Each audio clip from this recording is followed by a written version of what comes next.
the customer service line for empty spaces. The job posting was vague in that way that made me suspicious it paid well. It did.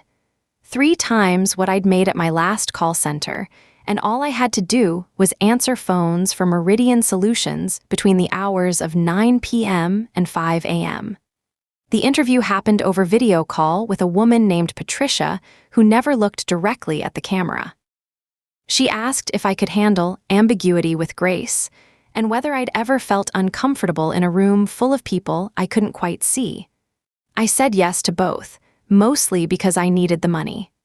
The training lasted 1 day. They put me in a gray cubicle in a gray office building that smelled like carpet cleaner and something else, something like the air after a thunderstorm.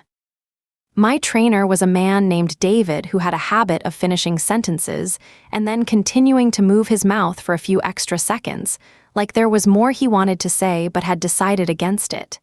He gave me a script, but it was the strangest script I'd ever seen. "Thank you for calling Meridian," it began. "How can I help you locate what you're looking for?" That was it. No product name, no service description. Just that one line, and then I was supposed to listen and respond naturally to whatever the caller needed.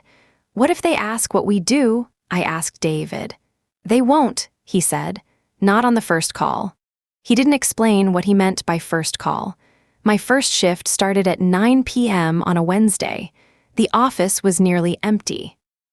Just me, 2 other operators I never learned the names of, and a supervisor named Marcus who sat in a glass booth and watched us with the intensity of someone who'd been hired specifically to watch. The phones rang constantly, and I answered them exactly as I'd been trained. Most of the calls were simple. People describing spaces they were trying to find. A woman looking for a hallway that connected 2 buildings she worked in, but the connection kept moving. A man who needed to find the waiting room where his wife had been sitting for what he said was either 3 hours or 3 days. He'd lost track. A teenager who'd opened a door in her basement and found another basement, identical to the first, and needed to know if there was a third. I'd say the line, "Thank you for calling Meridian. How can I help you locate what you're looking for?" and they'd describe their problem, and I'd listen and ask clarifying questions like I'd been trained to do. Never yes or no answers. Always open-ended, always apologetic but never admitting fault. "I understand that must be frustrating," I'd say. "Can you tell me more about the layout?" Or, "When did you first notice the discrepancy?" Or, "Have you tried marking your path?" Something strange happened around midnight on that first night. I started hearing something in the background of the calls, not music, not static. It was like the sound of a lot of people breathing, all at slightly different rhythms, creating this underwater quality to every call. I asked Marcus about it during my break. "That's normal," he said without looking up from his computer. "Don't worry about it." I tried not to. I went back to my cubicle and answered more phones. By the end of that first week, I'd taken calls from maybe 200 people, all of them describing impossible spaces. A staircase that had more flights going down than it had going up. A parking garage where the ground floor was on the 4th level. A library where the books were arranged by emotion instead of alphabet, and the caller couldn't find what they were feeling anymore. I started to recognize patterns. These weren't confused people. They weren't lost in the conventional sense. They were calling about places where the rules of space didn't work the way they were supposed to. And Meridian Solutions apparently helped people navigate them. I never gave specific directions. That wasn't what the job was. I just listened and asked questions, and somehow that seemed to help. Callers would call back sometimes, and they'd thank me for the assistance. "I found it," they'd say, or "I understood better," or once, "I was able to accept it." 3 weeks in, I asked Patricia what Meridian Solutions actually did. She was standing at the coffee maker, and she turned to look at me with an expression that suggested I'd asked her something much more personal than I intended. "We provide a service," she said finally. "We help people who are experiencing spatial confusion locate what they need." "But how?" I asked. "I'm not giving them directions. I'm just listening." "Exactly," she said. "That's exactly what we do." Then she added, which struck me as odd, "Don't be surprised when you start recognizing callers, when you realize you've spoken to them before in other contexts." "What do you mean?" "I mean that some of them used to work here, in this cubicle or one just like it." She walked away before I could ask her to elaborate, but I did start paying attention after that, and she was right. I began to recognize voices. Callers who said things I felt like I'd heard before. Not word for word, but close enough that it seemed deliberate.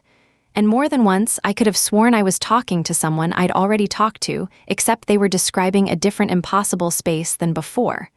One caller, a woman with a very distinctive raspy voice, called every single night at 2:47 a.m. for a week.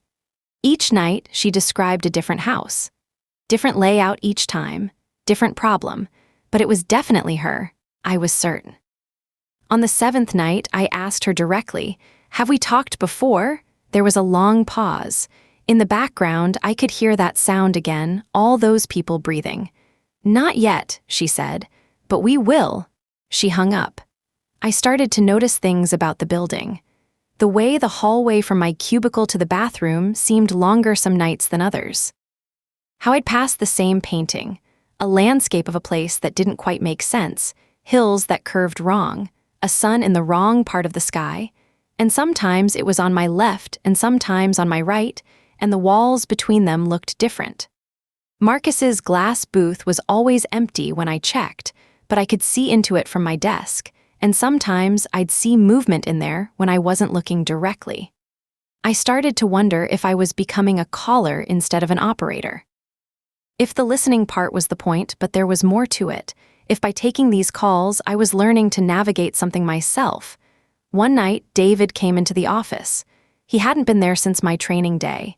He looked more tired than before, and his mouth did that thing again, continuing to move after he'd stopped speaking.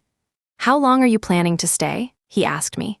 "At the job, until I find something better, I guess." "That's not what I meant," he said. "I mean here, in this location. Because eventually, you're going to take a call and you're going to realize you're describing your own situation. You're going to be calling us while you're also answering calls from people in your exact position." "That doesn't make sense," I said. "No," he agreed. "But neither does a hallway that moves, and yet people keep finding them." He left after that. I haven't seen him since. I'm still working the night shift. My supervisor is still Marcus, and he still watches from the glass booth that's sometimes there and sometimes not. I've answered over 5,000 calls. I've recognized the voices of at least 30 people who called in during my first week, now asking for help finding their way out of Meridian Solutions. Last night, I got a call from someone with my exact voice. She was describing the hallway outside my cubicle, the one that gets longer on some nights. She said she'd been walking it for what felt like months and she couldn't find the exit. I told her what Patricia once told me: Meridian Solutions is here to help you locate what you're looking for. "But what if I'm looking for the way out?" she asked. I didn't answer that. I asked her instead to describe what the walls looked like and whether she'd seen the painting. We talked until the end of her call time, and I genuinely did feel like I was helping her. When I got up to stretch, I noticed the hallway outside my cubicle looked much longer than usual. Marcus was watching from his booth. He had his mouth open like he was about to say something but had decided not to. I realized then that I've never actually left the building. My shifts end at 5 a.m., but I don't remember driving home. I don't remember leaving. I remember being here, and then I remember being here for my next shift. The woman with the raspy voice called again tonight. Different house, different problem, but I knew it was her. "Not yet," I reminded her, since that's what she'd said last time. "Not yet," she confirmed. Sometimes I wonder how many of us there are. How many people are on both sides of these calls, helping each other navigate spaces that shouldn't exist, never quite reaching an exit, never quite leaving. And sometimes I think that maybe the point isn't to find your way out. Maybe the point is to help the next person accept that they're not lost. Maybe they're exactly where they're supposed to be. Drop your verdict in the comments. Wait, what?